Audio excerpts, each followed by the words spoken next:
Hello friends, welcome to unique kitchen. நம்ம இன்றைக்கி soya வச்சு வெஜ் சிக்கன் நகெட்ஸ் எப்படி செய்யலான்னு பார்க்கலாங்க.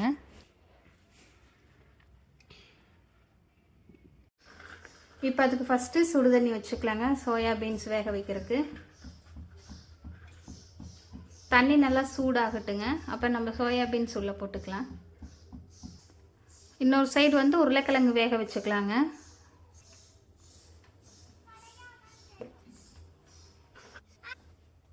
இப்போ உருளைக்கிழங்கு தேவையான அளவு உப்பு போட்டுக்கலாங்க. ஒரு அரை டீஸ்பூன் போட்டுக்கலாம்.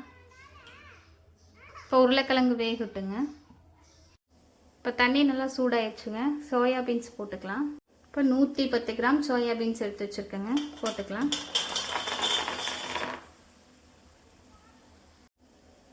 ஆஃப் பண்ணிடலாங்க. இது அப்படியே நல்லா ஊறட்டுங்க. அந்த பக்கம் உருளைக்கிழங்கு வெந்தாச்சுங்க. இப்போ சோயாலேருந்து தண்ணி வடிச்சிட்டு மிக்ஸி ஜாரில் சேர்த்திக்கலாங்க.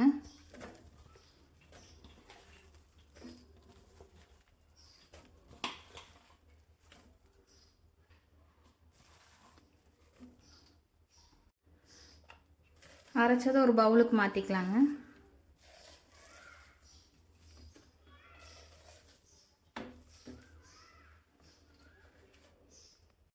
இப்போ இதில் வந்து கருவேப்பிலை தழை, கொத்தமல்லி தழை 2 வச்சுருக்கேங்க, போட்டுக்கலாம். ஜீரகத்தூள் அரை டீஸ்பூன், மிளகுத்தூள் அரை டீஸ்பூன், சில்லி பவுடர் 1 டீஸ்பூன் போட்டுக்கலாங்க.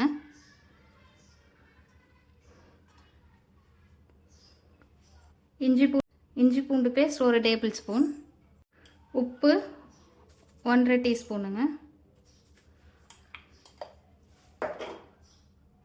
இது இப்போ நல்லா கலக்கிக்கலாங்க. இப்போ நல்லா மிக்ஸ் பண்ணி வச்சாச்சுங்க. அடுத்து நம்ம உருளைக்கிழங்கு வந்து தோல் உரித்து மேஷ் பண்ணி இதில் சேர்த்திக்கலாங்க. இப்போ மேஷ் பண்ண உருளைக்கிழங்கு போட்டுக்கலாங்க.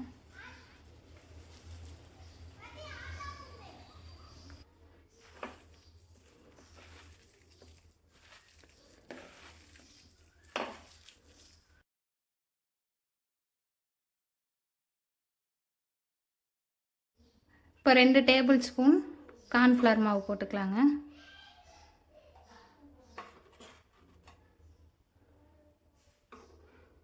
இப்போ நல்லா பிசைஞ்சு வச்சாச்சுங்க. இதை வந்து பால் மாதிரி பிடிச்சிக்கலாம். ஃபஸ்ட்டு இந்த மாதிரி பால் மாதிரி பிடிச்சிக்கோங்க. அப்புறம் வந்து இந்த மாதிரி தட்டிக்கலாம்.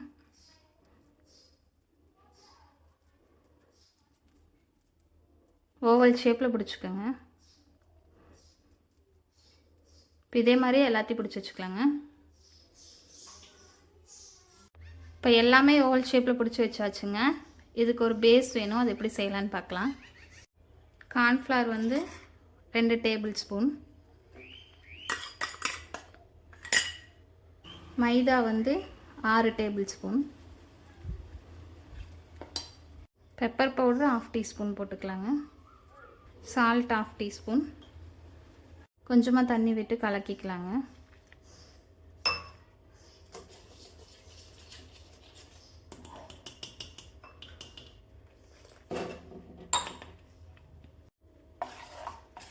இது நல்லா கலந்து எடுத்தாச்சுங்க. இப்போ வந்து ஃப்ரை பண்ண போகிறேங்க. அதுக்கு வந்து வடைச்சட்டி வச்சு எண்ணெய் ஊற்றிக்கலாம்.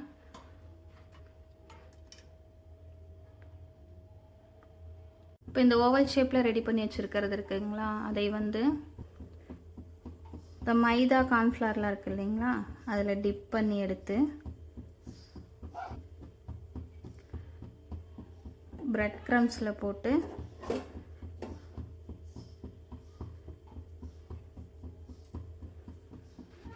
எண்ணெயில் போட்டுக்கலாங்க.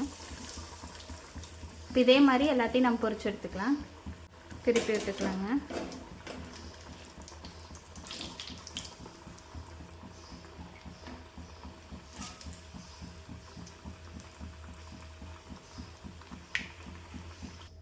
இப்போ இதே மாதிரி எல்லாத்தையும் நம்ம ஃப்ரை பண்ணி எடுத்துக்கலாங்க.